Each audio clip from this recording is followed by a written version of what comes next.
Ոչ էլ ուզում եմ տեսես շատ խաղաղ դու ենք ուզես տեսես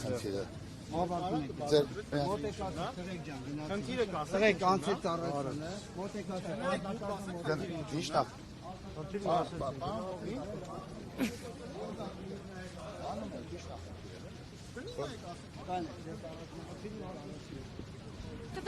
Կպարզավանեք ինչ տեղ խնդիրը։ Ներողություն եմ խնդրում, ներողություն։ Բայց պարզավանեք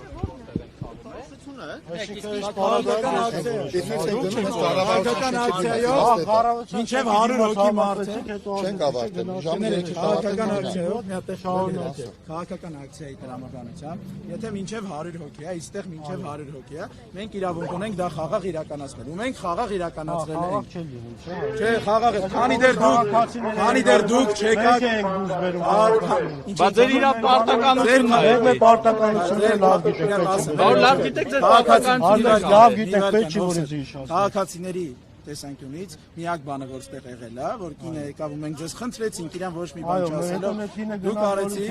այդ մեր խնդիրը չի ախր բայց դա մեր խնդիրը չի բայց միակ բան ասեմ բայց մեր դարպասները դուք տարաք այդտեղ չեք թողում այդ անենք ինչն է դա խոչընդոտում որ իրավունքներ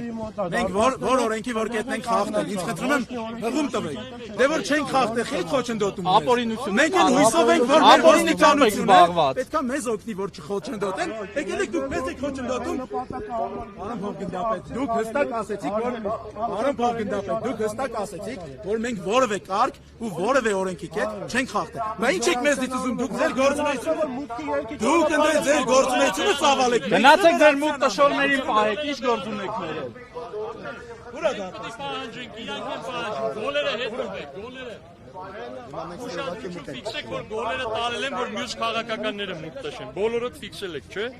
Մենք էլ չենք կարողանալու մուտք տշել։ Մուտք տշելու են մյուս 18 ուժերը, տեսեք, ձեր աչքով։ Պլաստմասից գոլերից ահաբեկված, այդ գոլերը տարան։ Արդյոք քարոզարշավին խոչընդոտելու Մուտք տշելու խոչընդոտման գործեր, դա ավելի վատ է։ Շատ վատ է։ Պատկերացնում եք անկախ Հայաստանի պատմության մեջ առաջի անգամ սկսնակ քաղաքական ուժին խոչընդոտել են մուտք տշի։ Կարող է Հայաստանը փոխվի հեսա։ Եթե բոլոր քաղաքական ուժերին խոչընդոտեն մուտք տշելու գործում, մենք կապրենք մեր ուզած Հայաստանում։